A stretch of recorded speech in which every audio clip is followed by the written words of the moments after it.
Inviting me to speak to you today as part of her division's Black History Month celebration.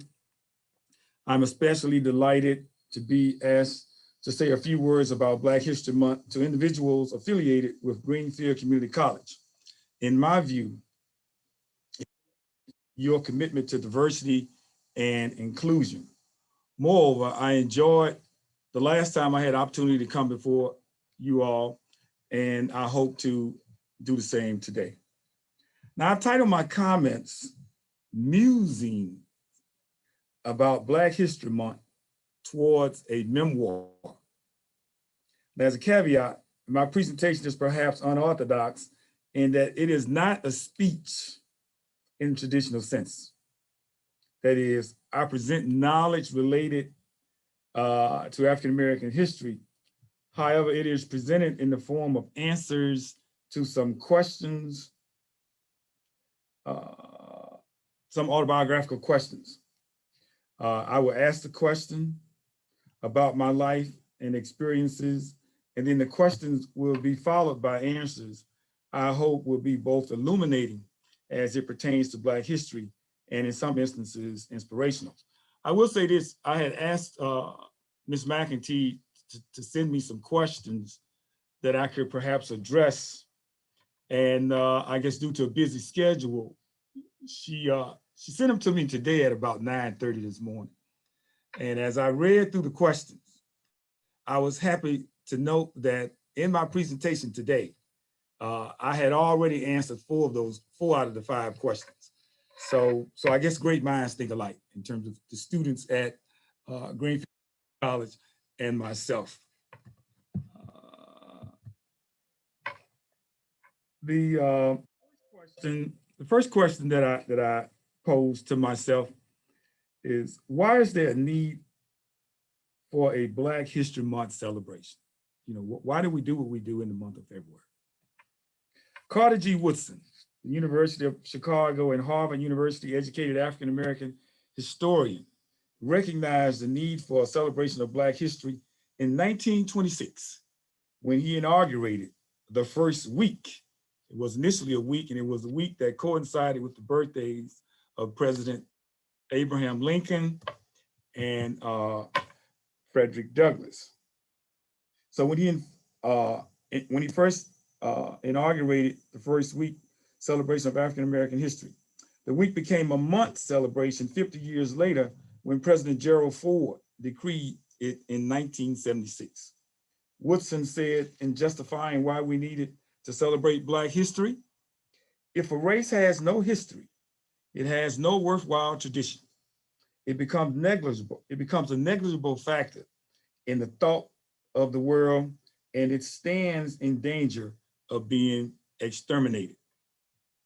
As a Black man in the United States, I unequivocally understand how valuable history is and how important Black history is to this country. It is important because if you do not know where you came from, it is certainly difficult to know where you're going. Also, if a group members do not know their history, they could end up where they came from when they did not want to be there in the first place. The following examples of Black history make this point crystal clear. Black history tells us we again would not want to be barbarically oppressed after having lived that way for 250 years. The barbarism were so atrocious that even today's sanitized version of them failed to negate just how dehumanizing and nefarious the United States' second crime against humanity, slavery, was. The first crime against humanity was the United States' treatment of its indigenous population. Black history tells us we again would not want to live in a country where you could not protect the women and children in your family from the carnal desires of amoral sexual predators in the person of slave masters and overseers. 2 slave accounts of how the system of slavery was designed to use Black bodies any way holders desired are illustrated in a book by Patricia Dixon called African American Families, Marriage, African American Relationship, Marriage, and Families. In the first narrative read, and I quote, "On the Blackshear Place, they took all the fine looking boys and girls that was 13 years or older and put them in a big barn. They used to strip them naked and put them in a big barn every Sunday and leave them there until Monday morning. Out of that came 60 babies," end of quote. So you can see that Black history tells us that African Americans were forced to breed like cattle. The second narrative reads, and I quote, "My sister was given away when she was a girl. She told me and Ma that they'd make her go out and lay, and 2 or 3 white men would have sex with her before they'd let her up.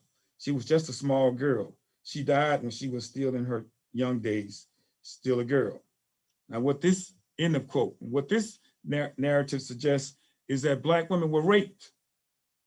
It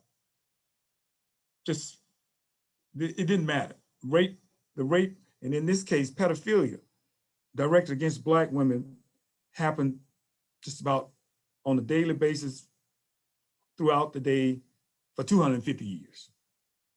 Now, according to Randall Kennedy in his book, Race, Crime, and the Law, what Black history tells us about the second slave narrative is that the law did not view as a crime the rape of slave women by white men.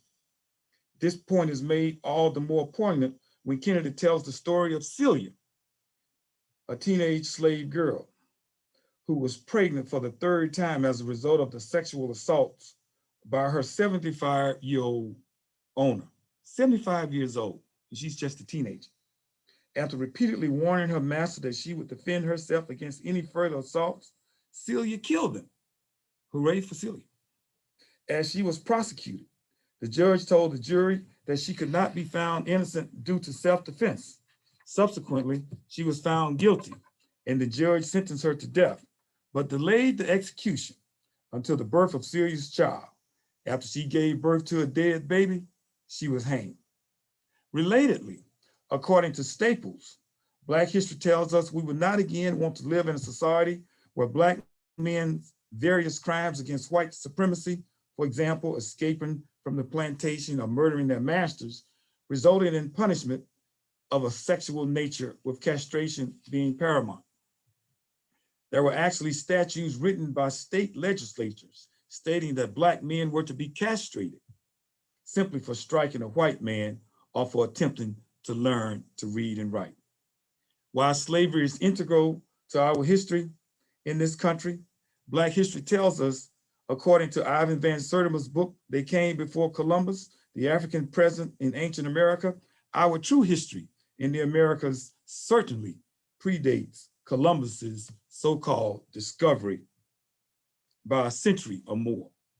In a similar vein, using George G.M. James' book titled Stolen Legacy, Greek Philosophy and Stolen Egyptian Philosophy, Greek philosophy is stolen Egyptian philosophy, Black history tells us that our celebration of the ancient Greeks as the creators of Western civilization and philosophy is misattributed. In fact, James argues our praise rightfully belongs to the people of Africa. This is probably why I never pledged a Greek letter organization. Black history tells us we again would not want to live in a society where 2 societies, one separate and unequal, can be created through legislative fiat. See Plessy versus Ferguson, 1896. Likewise, Black history tells us we again would not want to live in a society where one society,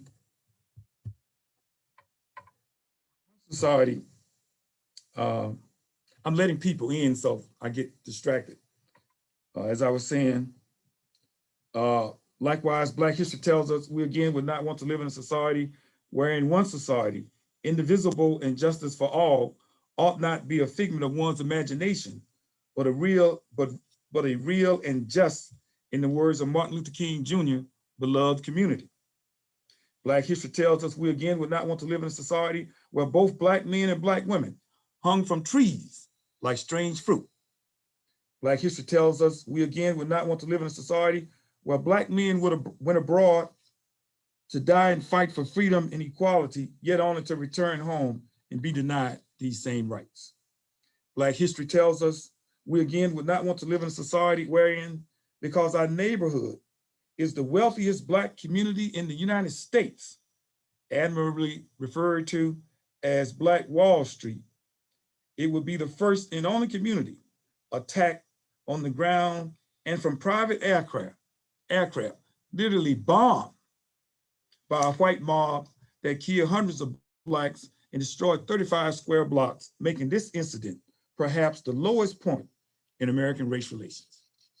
Black history tells us we again would not want to live in a society where a Black man, a humble preacher from Atlanta, Georgia, could rise up to win a Nobel Peace Prize, not for a nightmare of bigotry and racial intolerance, but for a dream of racial reconciliation, understanding, and acceptance, only to be killed because this country was not ready for a drum major for justice. Black history tells us we again would not want to live in a society where a bastion of law enforcement, the FBI, would create a counterintelligence program whose sole purpose was to surveil, infiltrate, discredit, and disrupt groups it deemed subversive. While this should have encompassed a plethora of groups, sadly, Black history shows us that leaders of the Black Panther Party were the only ones effectively neutralized through assassinations, imprisonment, and public humiliation. See the death of Fred Hampton in Chicago. Black history tells us we again would not want to live in a society where 2 years in particular were watershed moments in the history of African Americans in this country. The years were 1964 and 1965. It's a watershed period because in 1964, on the one hand, you had race riots in cities such as Harlem, Brooklyn, South Jamaica, Queens, Rochester, New York, and Philadelphia, while on the other, you had the passage of the most sweeping Civil Rights Act in the history of the country. In February of 1965, one of the Black community's greatest leaders was assassinated, Malcolm X. But by August of that same year, President Johnson signed the Voting Rights Act, effectively enfranchising millions of African Americans who had been denied the right to vote through a litany of violent and nonviolent acts. Black history tells us we again would not want to live in a society where our strong family tradition, a tradition that survived, according to historian John Hope Franklin, the slave system, legal segregation, discrimination, and enforced poverty, only to be torn asunder by the absent Black father or a matriarchal authority structure. Only to be torn asunder not by the absence of a Black father or a matriarchal authority structure, but by racially hostile governmental and societal practices, policies, and attitudes. See the eligibility requirements for AFDC policies.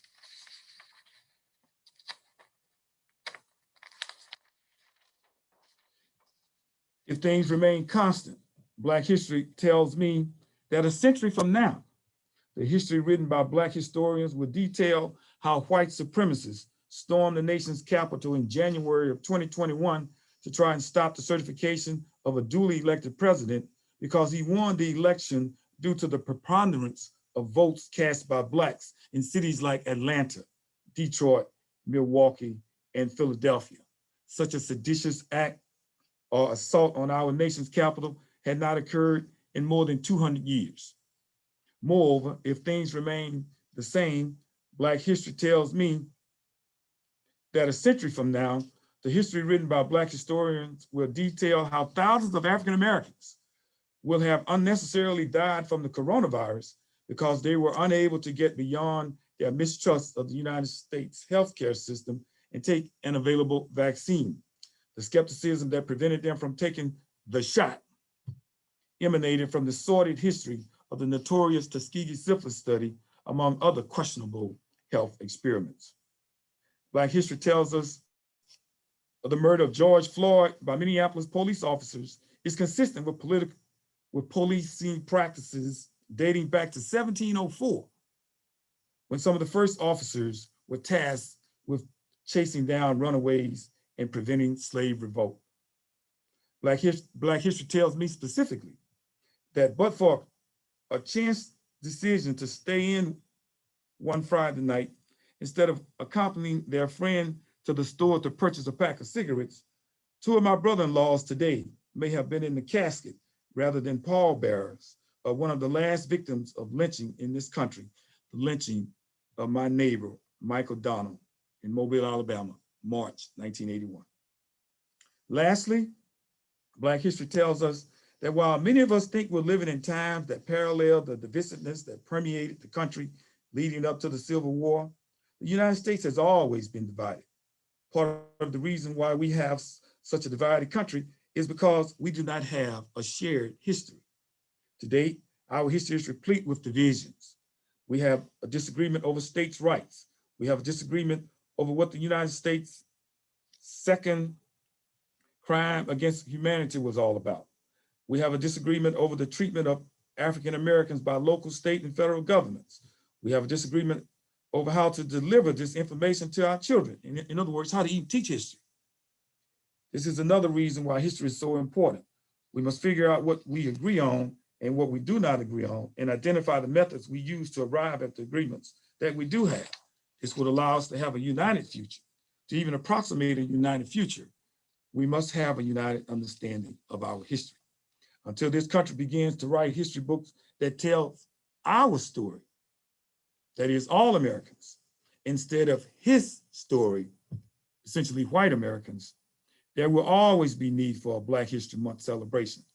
The challenge for many Americans will be to understand that Black history is American history.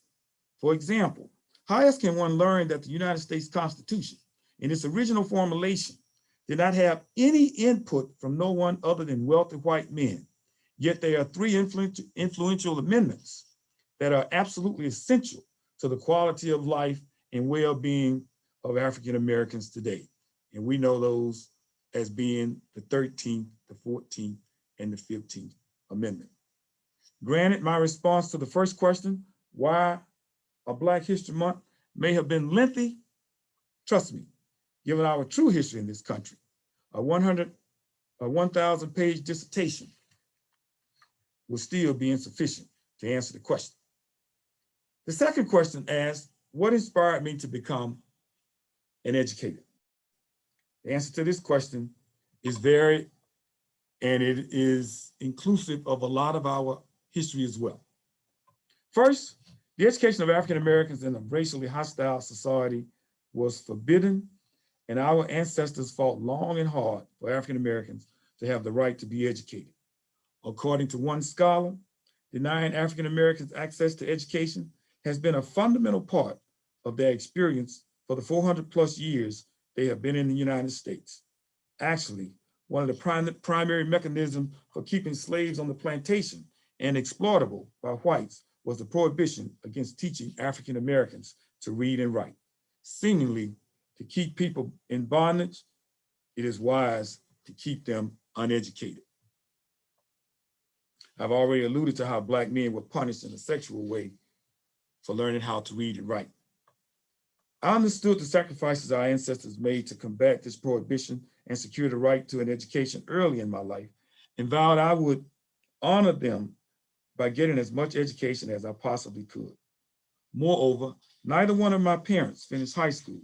As a first-generation college educated individual, which I am sure many who have joined this meeting today are as well, I wanted to blaze a trail in terms of educational attainment that subsequent generations would aspire to achieve.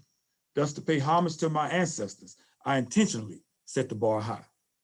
Second, and related to the first reason, the most proven conduit to upward mobility is education. I was born and raised in abject poverty. I had no creative talents. I was not an athlete. And growing up in the Deep South, where the heat can be oppressive, I'm originally from Mobile, Alabama, working under the hot sun certainly did not appeal to me. The one thing I was good at is I loved learning. To be completely transparent, I found learning to be enormously fun. When I was the age of many of you in the audience and younger, I was never without a book in my hand, a book of poetry by Phyllis Wheatley or Paul Laurence Dunbar, Claude Brown's Man-Child in the Promised Land, Richard Wright's Black Boy, Ralph Ellison, Invisible Man, Booker T. Washington's Up From Slavery, Martin Luther King Jr.'s Strength to Love, Letters from a Birmingham Jail, or Where Do We Go From Here, Community of Chaos, were just some of the books I read. Robert Williams, Negroes with Guns, W.B. Du Bois, The Souls of Black Folks, Eldridge Cleaver's Soul on Ice, Fran Fanon's The Wretched of the Earth, or Black Skin, White Mask, and James Baldwin, The Fire Next Time, were also books that fed my insatiable appetite for learning. It was learning, and particularly learning about myself, that led me to getting all of the degrees that I have. Third, and this reason may surprise some of you, but it's certainly true in terms of why I am an educator. I did not want to be referred to as Mr. Stewart. Early on in my life, and let me repeat that, I didn't want people saying Mr. Stewart to me. Early on in my life, I keenly understood the horrors of slavery and the barbaric treatment of African Americans endured, and such treatment was often perpetrated by Mr. Charlie, or Mr. Candy, or Miss Ann, or Miss Lucy. To illustrate this fact, consider the words of Frederick Douglass when he writes of an atrocity inflicted upon his aunt in his book, Narratives of the Life and Times of Frederick Douglass. And I quote, "The overseer was Plummer. Mr. Plummer was a miserable drunkard, a profane swearer, and a savage monster." Now, what he was talking about, Mr. Plummer was the overseer on the plantation that he was on. And Mr. Plummer had desires on his aunt. Her name was Aunt Hester. And he had demanded that she not associate with a slave gentleman on the plantation next door. And one night he was looking for her and she wasn't around, or one day, afternoon, whatever, and she wasn't around. And he decided to punish her for having been with her gentleman friend on the next plantation. And Frederick Douglass describes what Mr. Plummer did to his aunt. And I quote, "He took her into the kitchen and stripped her from neck to waist, leaving her neck, shoulders, and back entirely naked. He then told her to cross her hands, calling her at the same time a dumb bitch. After crossing her hands, he tied them with a strong rope and led her to a stool under a large hook in the beam put in for the purpose. He made her get upon the stool and tied her hands to the hook. She now stood fair for his infernal purpose. Her arms were stretched up at their full length so that she stood upon the ends of her toes. He then said to her, 'Now, you dumb bitch, I'll learn you how to disobey my orders.' And after rolling up his sleeves, he commenced to lay on the heavy cow skin, and soon the warm red blood, amid heart-rending shrieks from her and horrid oaths from him, came dripping to the floor." End of quote. Mr. Plummer did that. Now, why would I want people saying Mr. this, Mr. that to me? I figured I'd wait to get around that. A narrative such as this convinced me to never want to be called Mr. And in pursuit of a professional degree, be it a PhD, an MD, a Juris Doctorate, etc., compels others not to do it as well. Now, granted, some in the audience may perceive this reason to be trite. However, it resonated with me profoundly, so much so that I often share it with students in an African-American family class that I teach here at Buffalo State College. And to my joy, I've had several young men who've gone on and got their PhDs to tell me that that particular reason is one of the reasons that resonated with them as well. Now, lastly, my inspiration for being the educator that I am today emanates from the desire to be a positive role model for African-American males in particular and other underrepresented populations in general. Sadly, the historical literature related to Black male images is replete and unequivocal in its suggestion that Black men are saddled with a plethora of negative behavior that more often than not invokes contempt, disdain, and fear among whites. In other words, according to one scholar, they are characterized as the universal boogeyman. Early in my life, I recognized this characterization and vowed to do whatever I can to change such an erroneous perception. One of the most disheartening experiences I often experience is when I ask Black students if I'm the first Black teacher they have had, and many answer yes. My hope is that after seeing me, they too will aspire to become an educator. Let's face it, most of the children in my community are being educated by people who don't look like them, particularly suburban white females. While these outsider educators do an admirable job, there's no substitute for being educated by your own. Thus, I hope I am a role model for change, and that is why I do what I do. Parenthetically, I am a member of that group of African-American males we hear so little about in the media. The reason being the media tends to put the emphasis on our failures rather than our successes. These are some of the reasons I'm the professor I am today. Before leaving this answer to the question, I'd like to make the students aware of a famous quote by Mary McLeod Bethune, a famous African-American whose legacy is education. She states, and I quote, "Believe in yourself, learn, and never stop wanting to build a better world," end of quote. Of course, the emphasis is on learn, education. There's no substitute for it. The third question asks, have you faced unexpected racial barriers and how did you overcome them? When I first contemplated this particular question, I immediately thought that this must be an exercise in rhetoric because one cannot seriously think that as an African-American male, that I have gotten this far in my career without having faced racial barriers. The examples are egregious and plentiful. However, I'd rather not provide specifics, nor even focus on that. What I will do is focus on how I dealt with them and hope how I dealt with them is instructive for students present today. In a word, fortitude. Fortitude is how I dealt with racial barriers in my life and continue to deal with them. Webster Dictionary defines fortitude as strength of mind that enables a person to encounter danger or bear pain or adversity with courage. Let me repeat that definition. As strength of mind that enables a person to encounter danger or bear pain or adversity with courage. This is the advice I would offer anyone facing racial barriers. Have the courage to fight back. Not only should you have the courage to fight back, but you should also have the courage to call out racism and anti-Semitism or intolerance anywhere it occurs. Let me be clear. Do not, I repeat, do not be aiders and abettors for racists or anti-Semites. Black history is filled with examples of courageous freedom fighters. So what I'm going to do now is I'm going to call out a freedom fighter and I am going to associate a particular quote with that particular freedom fighter. And some of you all may be privy to some of these quotes. Now you're going to know where they come from.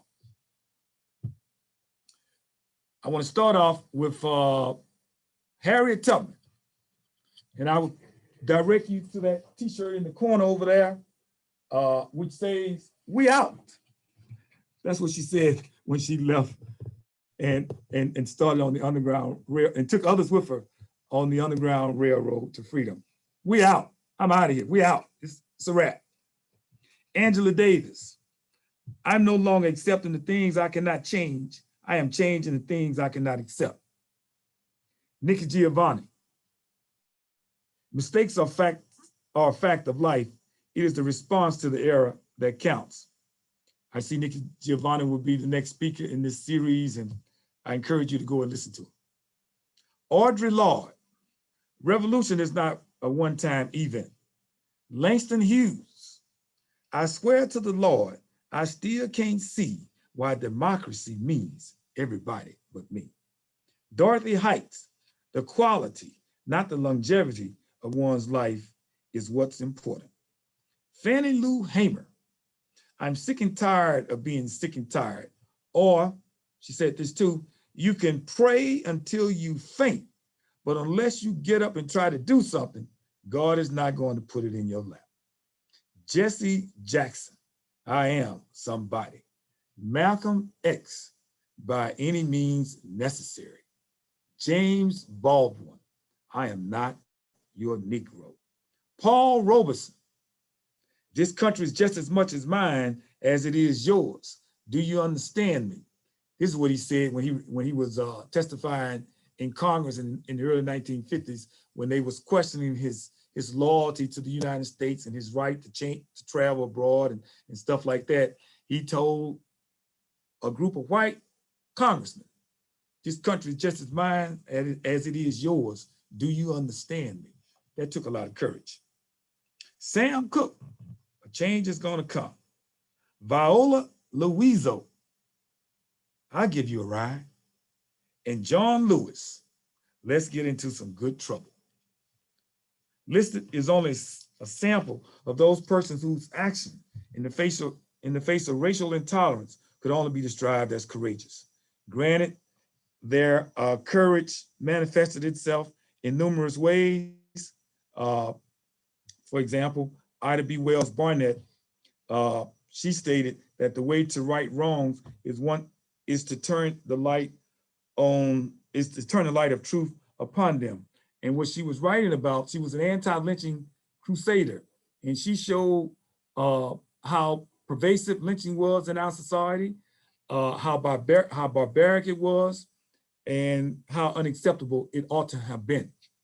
To date, the United States Congress is yet to pass anti-lynching legislation.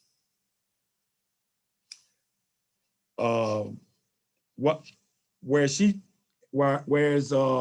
Ida B. Wells Barnett dealt with anti-lynching, Audre Lorde, Langston Hughes, and Nikki Giovanni wrote poetry that expressed anger, defiance, outrage, and resilience. I'm especially enamored with the courage of Viola Louisa, the only white woman to die in the civil rights movement, a mother of 5 from Michigan. She heeded Dr. Martin Luther King Jr.'s call to march in Selma for voting rights. She was murdered by members of the KKK while driving a Black man from Montgomery to Selma, March 1965. The point being, you confront racial intolerance with courage. Yes, being courageous can have dire consequences. The deaths of Martin, Malcolm, Medgar, and Jimmy Lee Jackson poignantly illustrate this fact. Seemingly, they all chose to die courageously than lived oppressed and subjugated. But courage can also lead to opportunities in social change. See Rosa Parks and John Lewis. Question number 4 asks, how do you encourage others to stay the course when they cannot seem to overcome barriers, whether perceived or real? I would answer this question with something I learned long ago. It's called the 4 Ds. The 4 Ds stands for desire, dedication, discipline, and determination. Desire, dedication, discipline, and determination.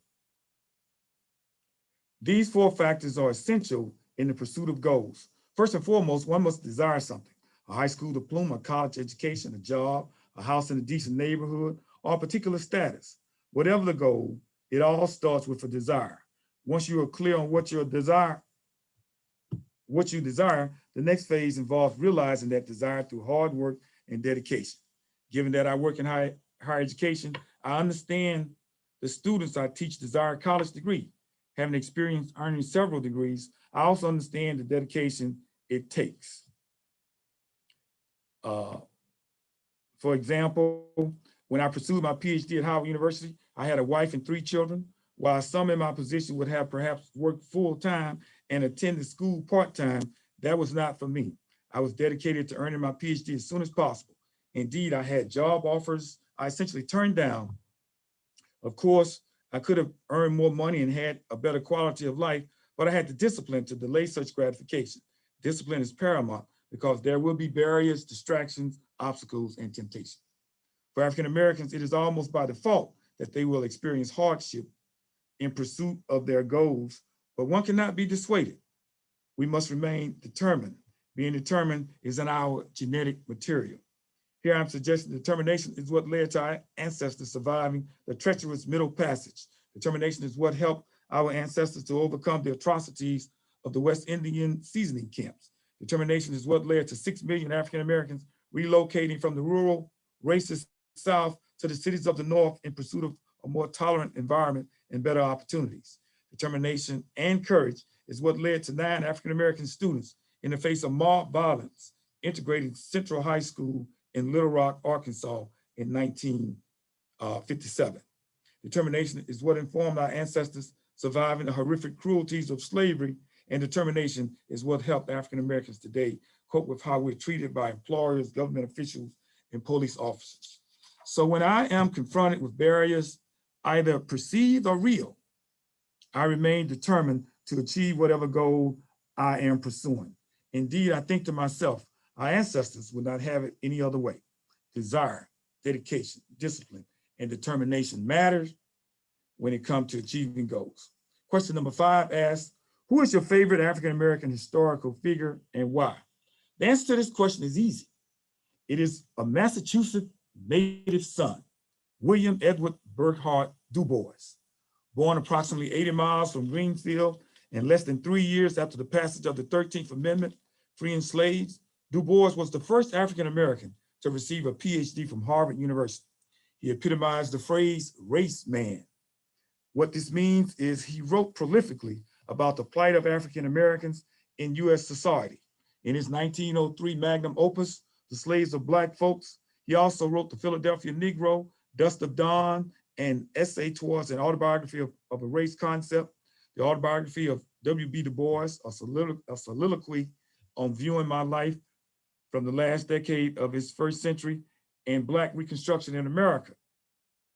But in this particular book, The Souls of Black Folks, Du Bois is credited with coining 4 seminal concepts: the veil, the color line, the talented 10, and double consciousness.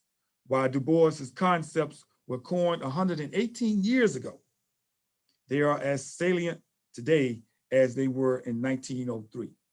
In 1903, Blacks and whites were separated by an invisible barrier. That barrier, Du Bois referred to it as a veil.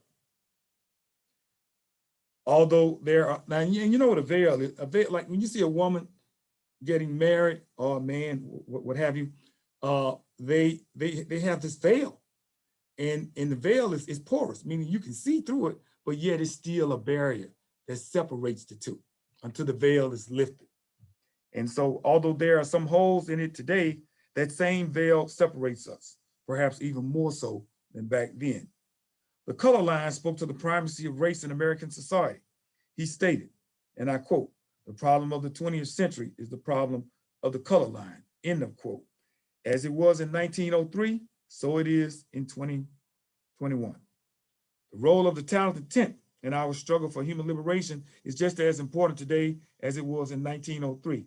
The role is one in which those among us who have attained a semblance of success have an obligation to help uplift our community. That was a need more than a century ago, and that need remains today. In reference to the concept double consciousness, here he was suggesting that Blacks have to orient themselves to live in both mainstream society and the African-American community.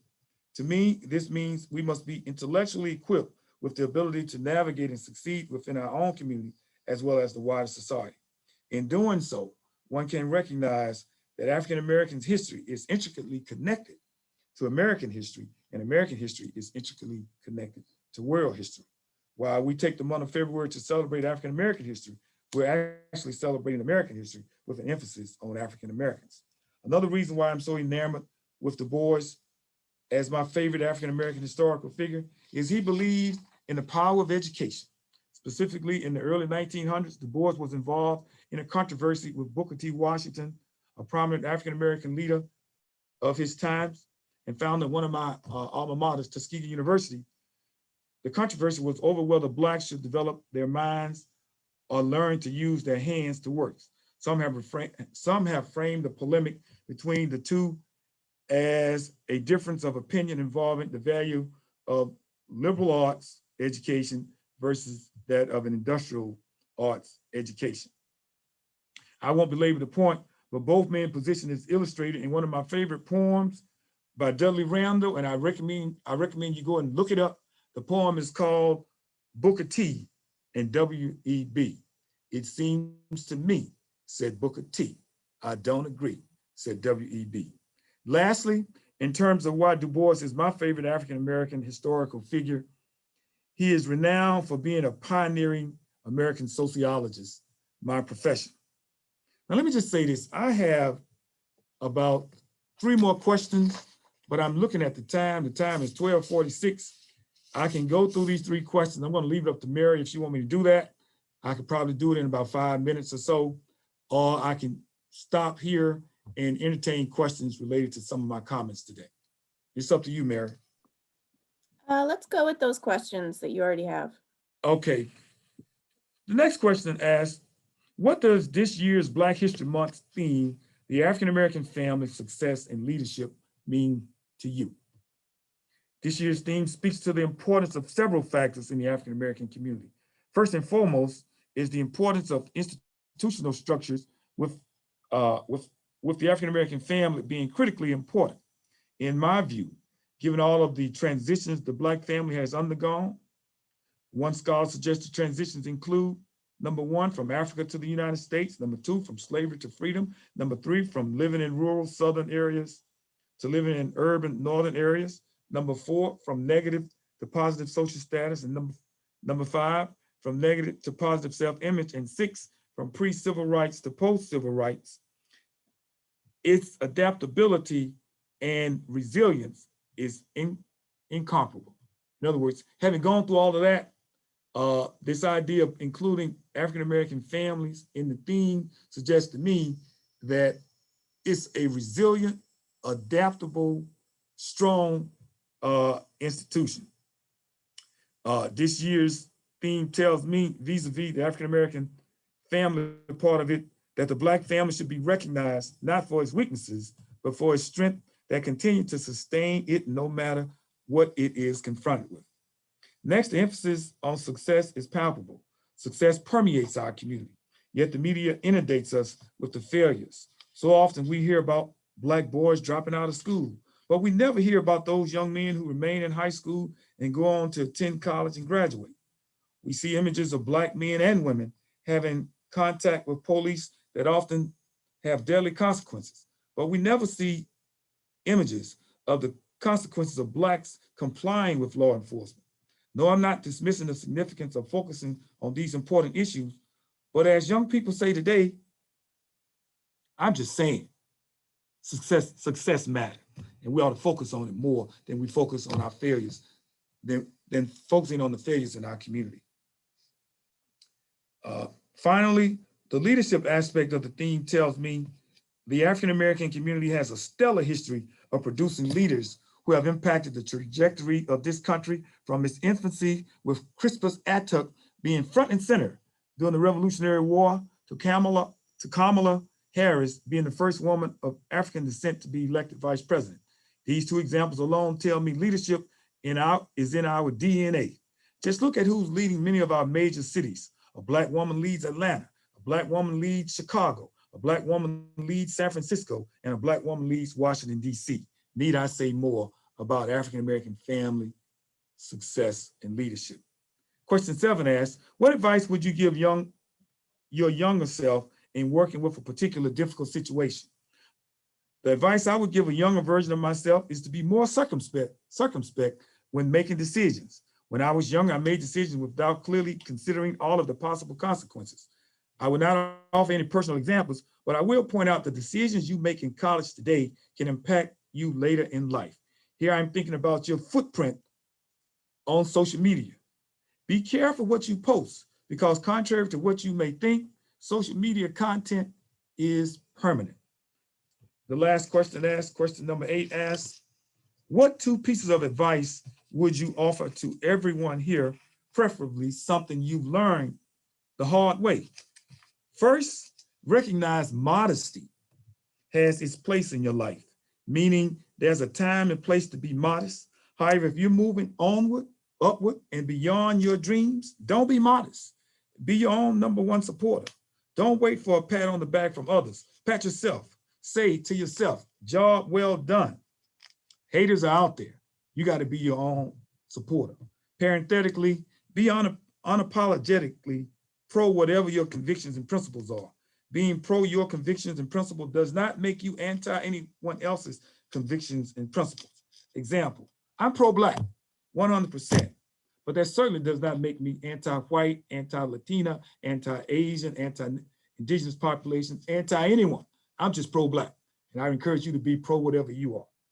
Second, understand the importance of building and cultivating relationships. So often we take for granted the need to build relationships as we live our lives. Relationships matter, and one should work hard to build them with your professors, as well as other important people you come in contact with.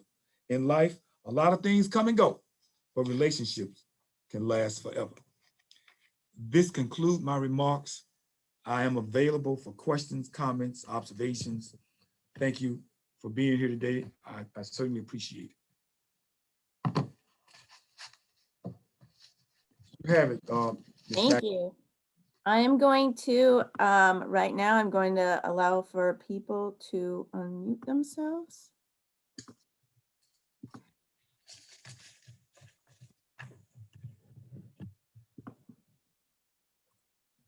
All right, if you'd like to ask a question,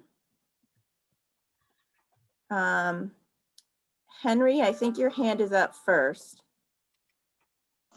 Hi, great lecture. You talk a lot about how education can help to bring people out of oppression and into a better life and all of that.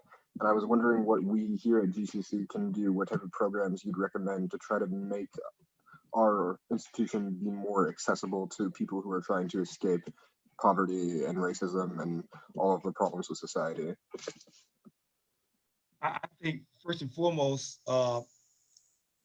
you should cultivate a diverse and inclusive environment, and you should have faculty who look like students who attend Greenfield Community College, and you should have support organizations or mechanisms that will help those people or those students, particularly students from underrepresented backgrounds, be successful. It's one thing to talk, it's another thing to walk it. And I do think that Greenfield Community College is, in terms of having events like this, is doing something that should go a long ways in terms of helping students be successful. But I also think that you should have a curriculum that reflect and represent students who attend the college. If you got students of African descent and you're not offering any with the phrase African American in the title, then that's problematic for me. So you need courses. For example, I teach a course on the African American family, and so you need courses like that. And you want to cater to different communities with the curriculum. And I think that's, and also you need faculty who understand and appreciate and value students that come from different kinds of background. You know what I mean? Students today aren't like students 25, 30 years ago. When I first came to Buffalo State, I would have 1 or 2 Black students in my classes. Now my classes are more than 50% diverse population. And so, and it's a good thing for them to walk to the classroom and see somebody that look like them. So those are some of the things that I would recommend. And affordability is important too. Students got to be able, you got to have financial support for students to help them to enter college and be successful. Okay, does anyone else have another question?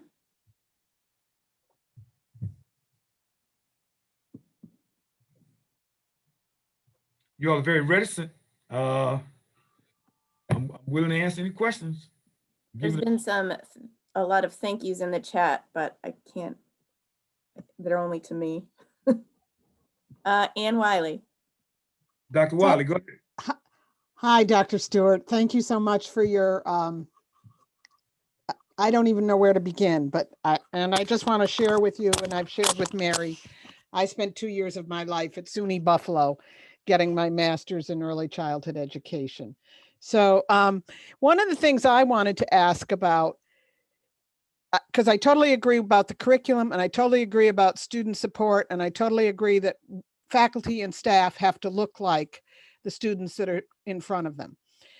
What about the larger community in terms of, is there value to programs such as the last 2 nights, the Black Church has been on PBS, and it's been Henry Gates did it. And, Right. but I also feel like there's this whole public in our own community and out there in general who know very little about American history, let alone African-American history or women's history. And so do those programs like 13 on Netflix, do they help educate the general public about where we are today? You know, I mean, education, it takes place in many arenas. It's not just within the confines of a college or collegiate institution. I think that the media is a significant source of education. But people got to be willing to access the resources that you can get in terms of the media. Watching PBS and watching Professor Gates and his programming about tracing one's ancestry, as well as now these documentaries having to do with the African American church, which is so integral to our struggle for human liberation in this country. When you think about the 1960s and all of those civil rights icons, most of them came from a ministerial background, not just Martin Luther King. It was Reverend Martin Luther King, Reverend Jesse Jackson, Reverend Andrew Young, Reverend Fred Shuttleworth, Reverend C.T. Vivians, and on and on and on and on and on and on and on and on. So I do think those things help. I remember this movie. You remember the movie called Crash? Crash? It came out years ago, but it was a very poignant, Indeed. it was a very poignant representation of race relations in this country. So the large community, I think it's incumbent upon members of the large community to seek to educate themselves, not to change the channel, not to cut the TV off. You know, when you have the opportunity to be exposed to things that speaks to the presence of African Americans in this country. So yes, the wider community is responsible, if you will, for educating themselves. But when you started with the question, I thought about, what type of community engagement does Greenfield Community College has with its surrounding community in terms of getting its students out there and demonstrating that students from diverse backgrounds attend Greenfield Community College, and these students are out there, again, perhaps getting experiential learning, but also being engaged in the community. I think that's important. Do you know could you tell me when you were at UB? I was an adjunct out there from 19. That's okay. It's a long time ago, 1972 and 1973. Okay. Into even 1974. Okay, I was an adjunct from 98 to 2000. Yeah, no, I'm a little older. Yeah, well, I want you to know a month ago today, I officially became a senior citizen. I turned 65. I was able to get, because I turned 65, I was able to get the Pfizer vaccine on my birthday. Take the shot. Go ahead. Next question. All right, does anyone else have any more questions? Or comments. It don't have to be a question. It can be a comment.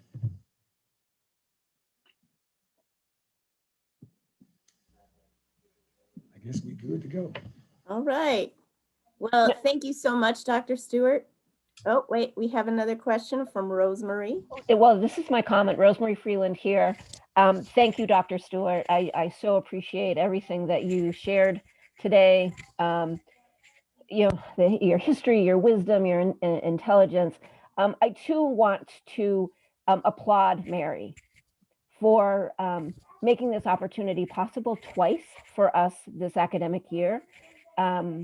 She is a leader among leaders. And I know that you, as her former professor, helped to pave the way. So thank you for paying it forward. And I see Mary doing the same. So thank you. Yeah, I'd like to publicly acknowledge Mary too. I mean, I remember Miss McEntee, but I didn't realize the impact that I had on her until she reached back and started communicating with me and asking me to come speak to you all. So that's one of the jewels about being a college professor. You just never know. It may be 20, 30 years when a student contact you and tell you how you influence their lives. And so, Mary, I'm so humble that you appreciate the advice that I gave you when you were a student, the knowledge that you learned in my classes. And again, I agree. You continue to play it forward. Keep. Thank you, Dr. Stewart. I can never thank you enough. You did so much for me that, you know, comes back every day. Thank you. All right, Rory, I want you to be able to ask a question. Okay, it's not a question. I wanted to say thank you, and specifically, like for all of it, but specifically, I wanted to say thank you because I'm Jewish, and I wanted to let you know that the fact that you mentioned anti-Semitism, it meant a lot to me because very, very few people do. So thank you for that. My pleasure, and I understand that we have some similarities in terms of how we've been oppressed in this country and continue to be oppressed, and I would be professionally remiss if I didn't mention it. All the time. It's not just I talk about it all the time. I understand it. And I understand the correlation between African Americans and the Jewish community during the civil rights movement as well. When you see those images of Martin Luther King and some of the white people who were walking with him with arms locked, those were Jewish Americans. So I appreciate that. Yeah, thank you very much. Just a lot of people don't talk about it as much as it should be talked about. And so it really means a lot that you do. All right. Any last comments? I just got here. There was another meeting earlier. I wanted to say something. Is it okay? Yes, go ahead, Rafi.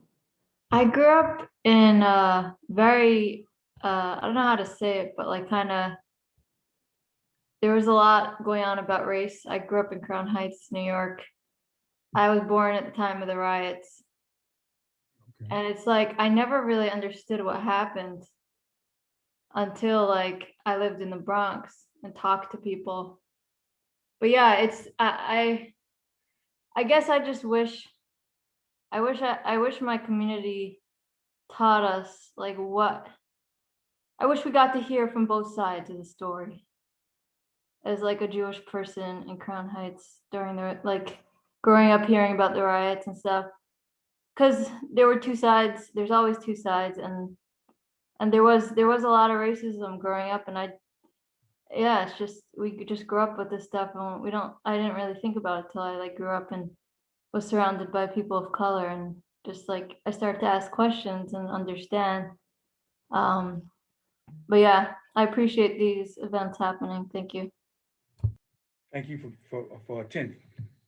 I didn't show you all, but I have this T-shirt on, and I was asked who's my favorite historical person, and I said he was W.B. Du Bois, and I wear his image. That's a young WB, and he's my hero, my intellectual hero, and so that's him right there.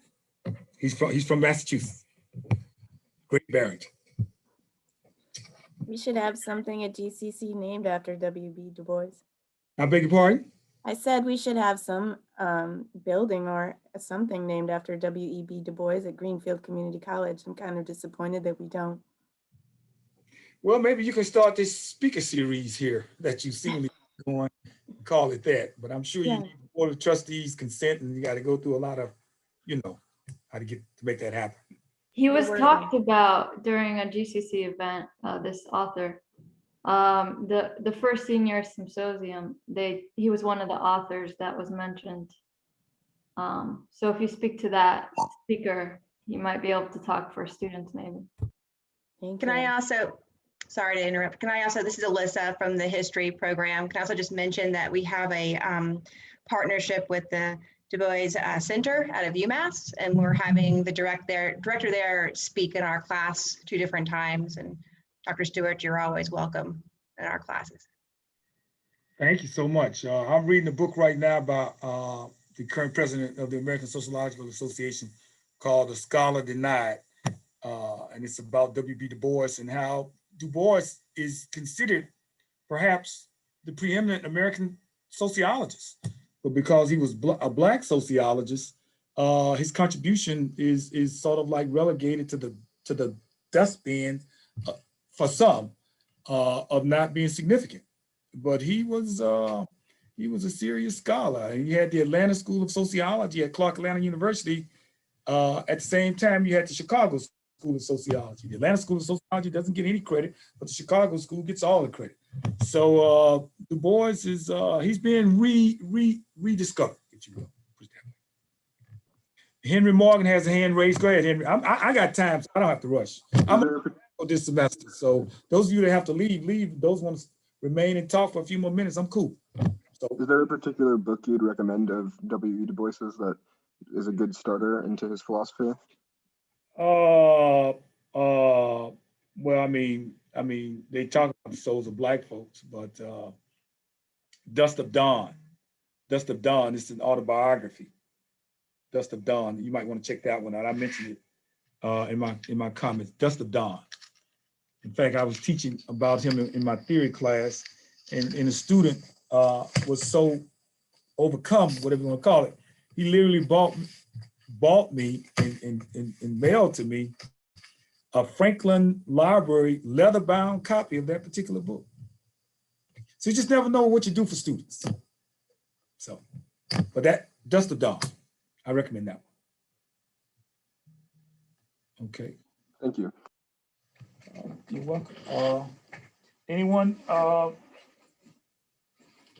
by the way, Henry, I just purchased this book right here. It's called W.B. I bought it last week. W.B. Du Bois Data Portrait Visualizing Black America, the Color Line at the Turn of the Century. And this is a book by 2 professors at the University of Massachusetts, Whitney Battle Baptiste and Britt Russert. They're the editors. But what's in this particular book, what fascinated me was how Du Bois was presenting data about African Americans in the early 1900s. I mean, look at this. Look at these graphics. His students at the Clark at Atlanta University were presenting this kind of data graphically. It's just fascinating. And it's called W.B. Du Bois's Data Portrait. It's another book. Okay. And so yeah, I got a lot of. And this is the other one that I'm reading. It's called The Scholar Denied, W.B. Du Bois and the Birth of Modern Sociology. The Scholar Denied, W.B. Du Bois and the Birth of Modern Sociology. And again, it's by Alden Morris. I'm going to send Miss McAtee a reading list. All the books that were mentioned in this presentation will be sent to Miss McAtee within the next 24 hours. And so you could check with her if you're interested in some books. Okay? All right, Rosemary, I wanted you to get a chance to speak as well one more time. Okay, again, thank you. So you spoke about access and affordability of college and university education. So Massachusetts Department of Higher Ed has an initiative, the Equity Agenda. I would invite you to, to go to the Board of Higher Ed website to see. Like many universities and colleges, in particular community colleges, we've been granted Lumina grants, Lumina Foundation grants, right? To help to advance access and affordability. I often will say and have said to the Board of Higher Ed that we need to institutionalize these funds. They need to be sustainable. They can't just be grants that have to be reapplied for and dependent on philanthropic organizations. Can you speak a little bit to what's happening in New York, what might be happening at Buffalo State in terms of the advocacy for better funding for our public colleges and universities? Oh, wow, that's an interesting question. Well, I do know we have, in terms of diversifying our faculty, we have what's called a Prodigy Initiative. And the title of the acronym escapes me, but I do know that it brings diverse faculty people on campus. And about 2 years ago, we hired 3. One came into our department, Dr. Cameron Herman, and he's an African-American male. But we also hired 2 more to build up our African Studies department, which was a unit. Now they're going to build it into a department. And so we have that type of initiative. We have what's called the Education Opportunities Program, EOP. That's an initiative that brings in a lot of minority students to Buffalo State and to other SUNY campuses. We have that, and those are some of the that comes to mind immediately. I'm not sort of like involved in that per se, that aspect of higher education per se, but those 2 come to mind. And I'm sure, I mean, Yeah. Affordability, and listening to President Biden, like one of the things I'm disappointed is he will not erase $50,000 worth of student debt. Right. And he's not making that a part of his, I guess, COVID, whatever you call it. So I think we need more advocacy for that. Education does not have to cost money. People in European countries go to school free. They go to graduate school free. And so, we saddle our students with debt. The average debt is about $30,000. We do have some programs. We got what's called Say Yes program. I know in the city of Buffalo, if you graduate from high school, you can go to college essentially free, called Say Yes. But we need more initiatives to make education affordable. It just ought to be free. Let's put it that way. We, like this state doing this and this state doing that. It should be free. We should have people advocating for free access to college education, at least for a bachelor's degree, because an educated populace says a lot in terms of what the country itself can accomplish. It was the reason why former President Trump said, I like uneducated people. Mm-hmm. And you see what it led to, a freaking insurrection. Right. Thank you. Okay. All right, Julia, you can go ahead, and then I think we're all set here. Julia, go ahead. Hi, Dr. Stewart. I just wanted to say thank you for your presentation. I really appreciated it. As a student senator, I work really closely with Mary, so I appreciated that she brought you in to do the presentation for us. Oh, happy to be here. Thank you very much. Yeah, I have to go, but I just want to say thank you. Celebrity. Yeah, she is. She's awesome. All right. Thank you, Dr. Stewart. Thanks, Bye. Mary. Have a good day, everybody. Bye. All right, thank you again. I did record this. So you are going to send the book list and I'll forward that information out, right? Yes, I'll get that to you within the next 24 hours. Thank you. And that paperwork. And I got you covered. No problem. Thank you, everyone. If you have questions, Paperwork now, I'm gonna go do paperwork now. yeah, do that. Thank you, everyone. If you have additional questions, you can email them to me and I will forward them on. All right. Take it Thank easy. you. Stay safe. Thank you. You stay safe too. Thank you so much. All right, bye-bye. Bye. Bye-bye.